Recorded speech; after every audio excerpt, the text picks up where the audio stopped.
Welcome to the Histories of Northamptonshire podcast series, and this episode number 9. Recorded on location, each episode tells the story of one of the many and varied objects which are the focus of the exhibition A History of Northamptonshire in 100 Objects.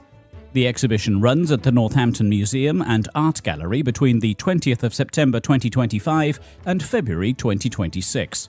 Selected by local individuals, heritage groups and the museum's own curators, each object tells a different story from the county's past.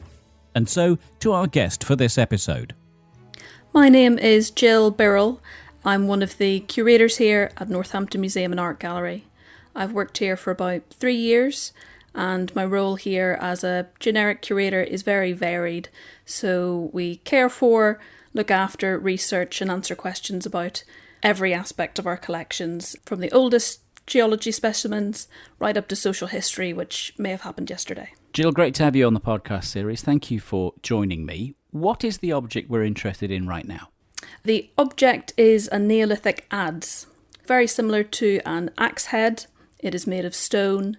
The difference from an axe head is how it is orientated to its handle.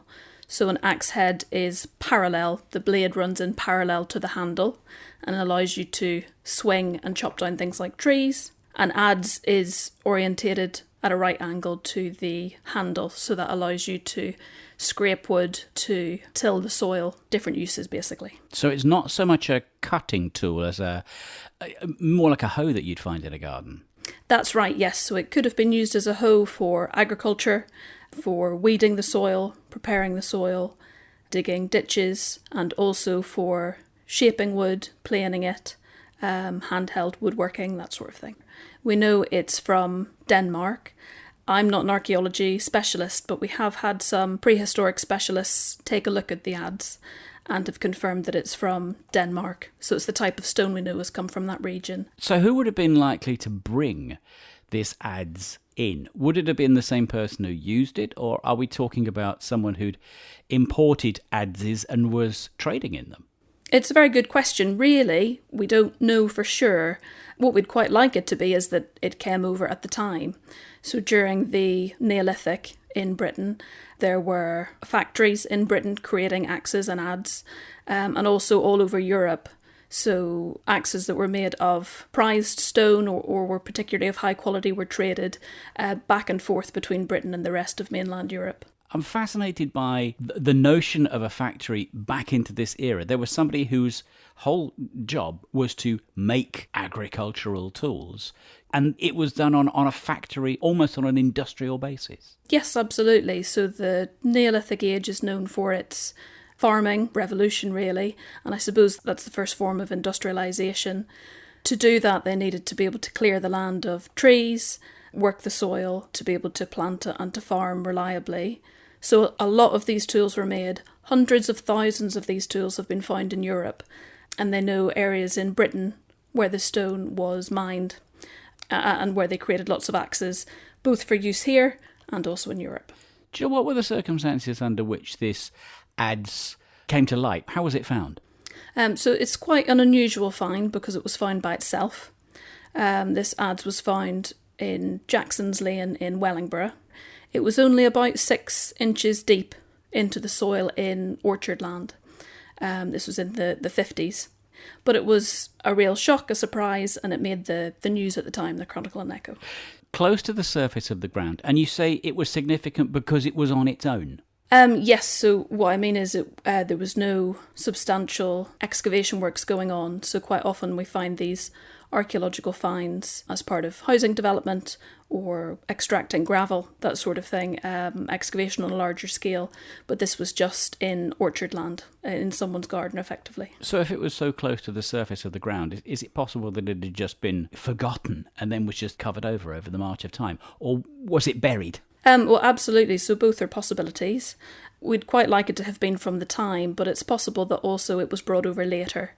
These specialists have said that the Victorians, a lot of people in the 19th century, brought these axe heads from Denmark over to Britain, as well as objects of interest, of high quality items. It could have been buried then, or lost then, but also it could have been buried or lost at the time. It's a prehistoric object, so we don't in that sense have any written record of it, of its circumstances, so a lot is left to mystery.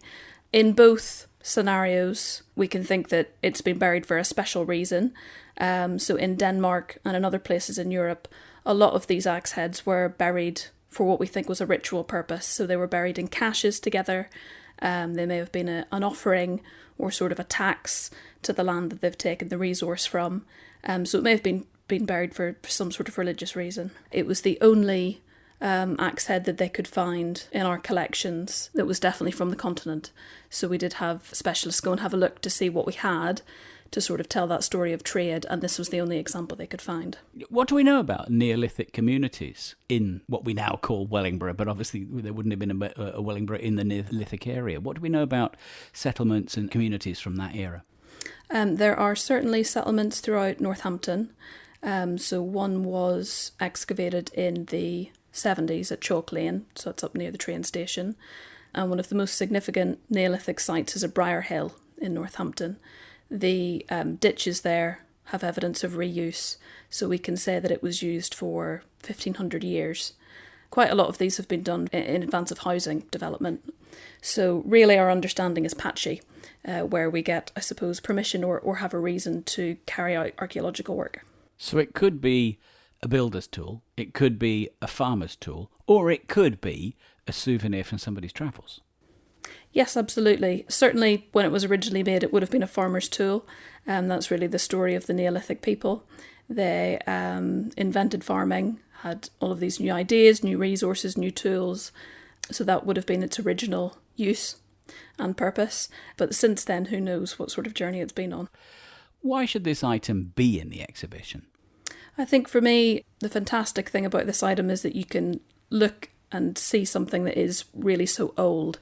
About 6,000 years ago, this was forged out of the ground, shaped into a tool. You see the human impact and you get the sense of what it may have been used for. So people, whether they were living here near Wellingborough or not too far away in Europe, used this stone to live. It's a story of people, and it places Northamptonshire within a more global history of the development of people, of agriculture, of farming, and that sort of very fundamental technology and how to live. Jill, thank you. Thank you very much. Thank you for listening to this Histories of Northamptonshire podcast. If you would like to find out more about the objects or listen to other episodes in the series, go to www.northamptonmuseums.com. Alternatively, you can visit the Northampton Museum and Art Gallery, where you can see the A History of Northamptonshire in 100 Objects exhibition for yourself. The Histories of Northamptonshire project is funded by Arts Council England as part of the National Portfolio Programme.